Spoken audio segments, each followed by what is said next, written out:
Doncs mira, TEP, el seu origen neix d'aquesta tenacitat de famílies que tenien fills i filles amb discapacitat intel·lectual que volien per a ells les mateixes oportunitats que tenim la resta de la societat. En aquell moment, estem parlant de l'any 65, les persones amb discapacitat intel·lectual moltes vegades estaven a casa, es quedaven a casa sense oportunitats ni tan sols a l'escola.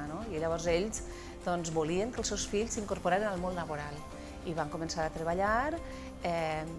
No sabíem ben bé al principi, perquè per això el nostre nom és TEP, que és Taller Escola Barcelona, i és perquè ells al principi no sabien si ensenyar-los a treballar o el que van fer al final, que és fer un centre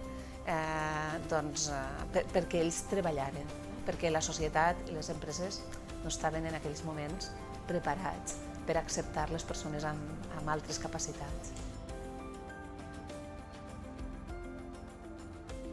Falta molt per fer, perquè el món ideal és que les persones amb altres capacitats estiguen a les empreses de manera normal i de manera natural. Encara fa falta molta conscienciació perquè això sigui així i també veure quin és l'acompanyament. Són persones que necessiten un acompanyament. Un cop que tenen l'acompanyament i la formació, poden fer la feina també com qualsevol persona. Doncs mira, hi ha programes específics d'acompanyament a les empreses ordinàries. Hi ha un projecte en concret que està finançat per la Generalitat de Catalunya amb fons europeus, que el que facilita és que les persones es puguen incorporar a les empreses ordinàries amb un acompanyament. És a dir, el mateix acompanyament que tenim als centres especials de treball, també el tinguen les empreses al lloc de treball. Llavors, hi ha una persona que acompanya més intensament en el procés de formació, que també forma i sensibilitza l'entorn laboral, els companys i les companyes que tindrà, i també quan hi ha algun tema intervé. És a dir, de tant en tant es reuneix, parla quines necessitats té, quina formació necessita més, o que de vegades no s'atreveix a dir alguna cosa que l'inquieta i fa aquest acompanyament. Per tant, poden estar molt tranquil·les les empreses que poden incorporar altre tipus de talent divers. Nosaltres estem en un sector molt variat perquè, clar, les persones amb discapacitat intel·lectual poden treballar en qualsevol sector i llavors nosaltres el que obrim és un ventall ampli perquè les persones s'adapten al seu sector. Nosaltres som molt forts en l'àmbit industrial, per exemple, nosaltres som fabricants amb certificació IFS, que és la màxima certificació de seguretat alimentària a Europa, i també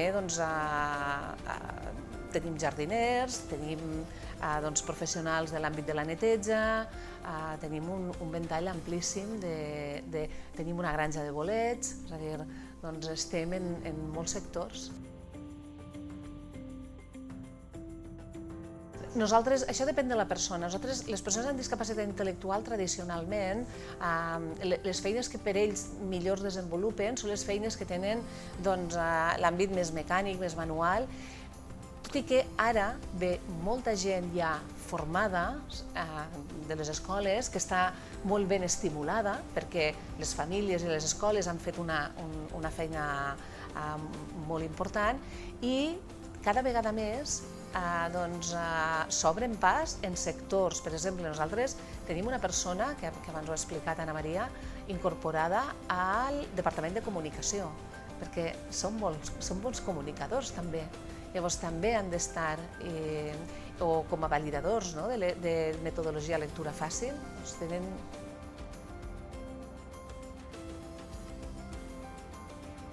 Doncs nosaltres tenim molta feina per fer en la generació d'ocupació encara. Treballen amb el TEP 672 persones amb discapacitat, la majoria discapacitat intel·lectual, i creiem que això també ha de créixer. I nosaltres ara també estem molt enfocats perquè hem estat molts anys que el que fèiem era empoderar les persones amb discapacitat intel·lectual. Ens hem centrat molt en empoderar-les, destacar el seu talent, etc. Doncs ara també creiem que hem de fer canvis, és a dir, podem ajudar i podem contribuir a que la societat tingui canvis i sigui més accessible i entenga més, perquè si no, si només ens centrem en les persones amb discapacitat, empoderar-les, i no canviem, no fem que la societat faci un clic i veja com a positiu la diversitat, doncs creiem que és difícil llavors caminar cap a una societat inclusiva. Home, doncs representar aquest premi per a nosaltres representa un reconeixement, aquesta tenacitat que han tingut, en aquest cas el TEP van tenir les famílies i que ara continuen tots els treballadors i treballadores amb discapacitat demostrant cada dia que són molt capaces i són molt capaces de treballar. A vosaltres, gràcies.